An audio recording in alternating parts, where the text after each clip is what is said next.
الفاظ ہیں، دل میں اتر جانے والے الفاظ ہیں۔ نحن نقص عليك نبأهم بالحق إنهم فتية آمنوا بربهم وزدناهم هدى وربطنا على قلوبهم إذ قاموا فقالوا ربنا رب السماوات والأرض لن ندعو من دونه إلها لقد قلنا إذا شططا وقال النبي صلى الله عليه وسلم سبعة يظلهم الله في ظله يوم لا ظل إلا ظله وشعب نشأ في عبادة ربه أو كما قال عليه الصلاة والسلام۔ اللهم صل على محمد وعلى آل محمد كما صليت على إبراهيم وعلى آل إبراهيم إنك حميد مجيد۔ اللهم بارك على محمد وعلى آل محمد كما باركت على إبراهيم وعلى آل إبراهيم إنك حميد مجيد۔ ربنا اغفر لنا ولوالدينا رب ارحمهما كما ربياني صغيرا رب اشرح لي صدري ويسر لي أمري واحلل عقدة من لساني يفقهوا قولي رب زدني علما سبحانك لا علم لنا إلا ما علمتنا إنك أنت العليم الحكيم۔ ربنا تقبل منا إنك أنت السميع العليم وتب علينا إنك أنت التواب الرحيم برحمتك يا أرحم الراحمين۔ قابل عزت صدر محترم علماء اعظام، حمد و صلات کے بعد، مختصر سی حمد و صلات کے بعد میں اپنے موضوع کی طرف آ رہا ہوں۔ جو انتظامیہ کی طرف سے مجھے موضوع دیا گیا وہ ہے نوجوان امت کے سرمایہ یا بحران۔ اسی موضوع پر چند لمحات آپ سے گفتگو کرنے کی کوشش کروں گا۔ رب العالمین جو ہے حق کہنے کی توفیق بخشے، اس کو سننے اور اس پر عمل کرنے کی توفیق بخشے۔ کائنات کے رب نے انسانیت کو، انسانوں کو خصوصاً بے حد بے شمار انعامات اور احسانات سے نوازا ہے۔ اس میں سے ایک احسان جو عظیم احسان ہے، انسانوں کی عمر میں ایک زمانہ ہے، ایک فترہ ہے جو جوانی کا زمانہ ہوا کرتا ہے، لیکن دائمی نہیں ہے، یہ فانی ہے، فنا ہو جاتا ہے، لیکن اللہ نے دیا ہے اور یہ اللہ کی ایک عظیم نعمت ہے۔ اسے اللہ نے قوت کا زمانہ قرار دیا ہے، طاقت کا زمانہ۔ ہر چیز انسان کی شباب پر ہوتی ہے، قوت میں ہوتی ہے، طاقت میں ہوتی ہے۔ کائنات کے رب نے قرآن حکیم میں ارشاد فرمایا، اللہ الذی خلقکم من ضعف ثم جعل من بعد ضعف قوة۔ اللہ نے تمہاری پیدائش کمزوری سے کی ہے، کمزوری کے ساتھ میں تم کمزور سے جب دنیا میں آئے، لیکن اس کے بعد اللہ نے آپ کو طاقتور بنایا۔ اعضاء کے اعتبار سے، جسم کے اعتبار سے، تمام تر صلاحیتوں کے اعتبار سے آپ قوت والے بن گئے۔ اور اگر دیکھا جائے دنیا میں جس بھی قوم کو ترقی ملی ہے، کامیابی ملی ہے، جو بھی قوم ترقی پذیر ہوئی ہے، جس قوم، جس معاشرے کو کامیاب بنایا گیا ہے، اس کے پیچھے جوانوں کا کردار رہا ہے۔ جوانوں کے آج کے دور میں اگر دیکھا جائے، جوان، ان کو ہم اپنا مستقبل دیکھ رہے ہیں، یہ ہمارے آنکھوں کے سامنے مستقبل ہے۔ کل کا بننے والا تحصیلدار، معلم، مربی، رہنما، یہی تو ہے نوجوان جو ہمارے سامنے ہے۔ اگر اسلام کے نقطۂ نگاہ سے دیکھیں، سید ولد عالم محمد رسول اللہ صلی اللہ علیہ وسلم نے اسامہ بن زید رضی اللہ تعالی عنہ کو امارت دے دی۔ عمر 18 سال کی تھی، لوگ باتیں کرنے لگے اس وقت بھی، یہ چھوٹا سا لڑکا 18 سال کی عمر میں قیادت، اور وہ بھی چند افراد پر نہیں بلکہ 3000 سے زائد افراد پر قیادت اور امارت دے دی محمد رسول اللہ صلی اللہ علیہ وسلم نے۔ آپ بیماری کے عالم میں تھے، بخار تھا، لیکن جیسے ہی کانوں میں آواز پہنچی کہ لوگ باتیں کرنے لگے، اسامہ بن زید رضی اللہ تعالی عنہ کی قیادت، امارت پر اللہ کے نبی صلی اللہ علیہ وسلم نے رخ کیا، منبر کا رخ کیا، منبر پہ تشریف فرما ہوئے، اور اللہ کے نبی صلی اللہ علیہ وسلم نے فرمایا اس سے پہلے ان کی والد کی عمارت پہ آپ نے بات کی تھی اور آج ان پر کر رہے ہو. حالانکہ اللہ کی قسم زید رضی اللہ تعالی عنہ بھی عمارت کے قیادت کے حقدار تھے اور یہ اسامہ بن زید بھی. اسامہ بھی یہ حق رکھتا ہے عمارت کا. پھر دیکھا اللہ کے نبی صلی اللہ علیہ وسلم کا وقت کی وفات ہو گئی.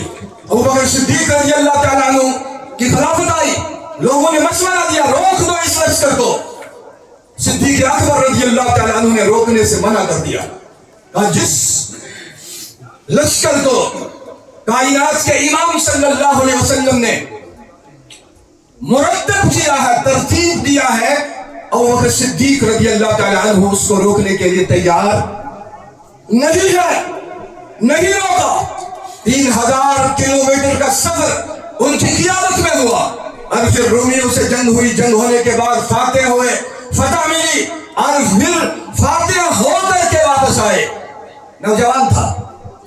اگر دیکھا جائے محمد بن قاسم کو, اگر دیکھا جائے تو فیل بن عمرو الدوسی رضی اللہ تعالیٰ عنہ کو, یہ نوجوانوں کا کردار اور کارنامے ہیں جنہوں نے قوموں کو عروج دیا, زوال اور پستی سے بچایا. اور اللہ نے انہی نوجوانوں کا تذکرہ قرآن کریم میں اس انداز سے کیا ہے. اگر ہم قرآن دیکھنے والے ہوتے, پڑھنے والے ہوتے, جب سورہ کہف کی تلاوت کرتے ہیں صبح کے وقت جو ہے جمعہ کے دن میں, اس میں اللہ نے تذکرہ کیا. اس واقعے کو بیان کرنے سے پہلے اللہ نے محمد رسول اللہ صلی اللہ علیہ وسلم کو جن الفاظ سے مخاطب کیا, سنہرے الفاظ ہیں, دل میں اتر جانے والے الفاظ ہیں.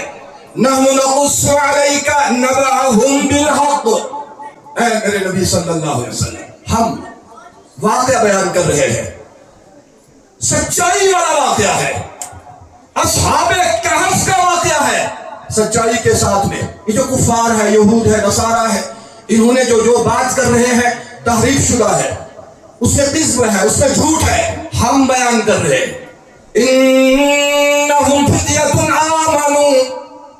پہلی بات اللہ نے کہا انہم فتیۃ, وہ جوانوں کی جماعت تھی.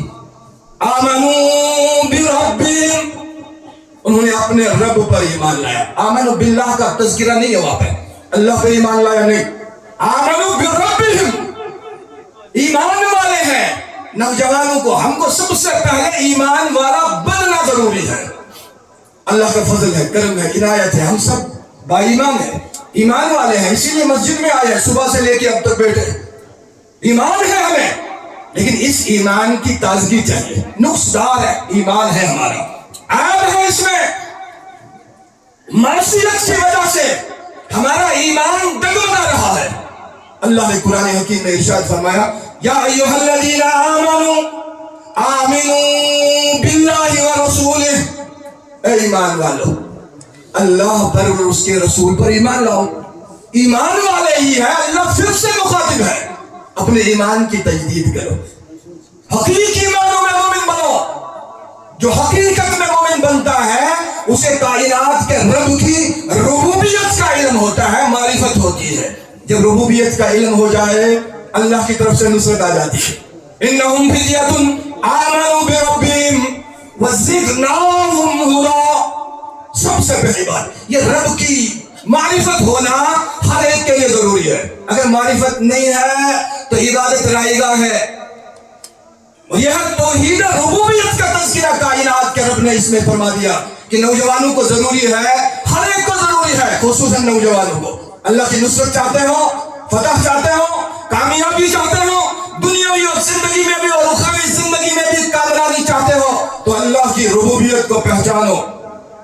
انہم فتیۃ آمنوا بربہم. اگر دیکھا جائے نمرود نے ابراہیم علیہ نبینا علیہ السلام سے سوال کیا تھا, یہ نہیں کہا تھا تیرا معبود کون ہے, تیرا اللہ کون ہے, کہا تھا من ربک. اے ابراہیم بتا تیرا رب کون ہے, پالنے والا, پرورش کرنے والا, جو ہے ماں کے پیٹ سے لے کے موت تک, مرنے تک تیری تمام تر ضروریات پوری کرنے والا کون ہے. ابراہیم علیہ نبی علیہ السلام کا جواب بھی قرآن میں سورہ بقرہ میں فرعون سے بھی یہی سوال ہو, فرعون نے بھی یہی سوال کیا تھا, موسیٰ اور ہارون علیہ السلام سے جواب کیسا تھا؟ من ربکما یا موسیٰ، سوال تھا تمہارا رب کون ہے؟ ربکما ہارون اور موسیٰ علیہ السلام کا رب کون ہے؟ کون ہے تمہارا رب؟ جواب کیا ہے؟ اللہ نے اس کو آیت بنا کر کے نازل کر دیا. موسیٰ نبینا علیہ السلام نے جواب دیا ربنا الذی اعطى كل شيء خلقه ثم هدى. اے فرعون سن، ہمارا رب وہ ہے جس نے ہر ایک چیز کو اس کی اصل حیثیت، خصوصی صفات کے ساتھ پیدا کیا، پھر ہدایت دی. بچہ انسان پیدا ہوا بچے کی شکل میں، اس کو رہنمائی کی، اس کو ہدایت کی. وہ دودھ پینے کے لیے گیا، وہ دودھ پیا اپنی تقویت کے لیے، اپنی غذا کے لیے. پرندہ پیدا ہوا، اسے گھونسلہ بنانا اس کا الہام کر دیا. اس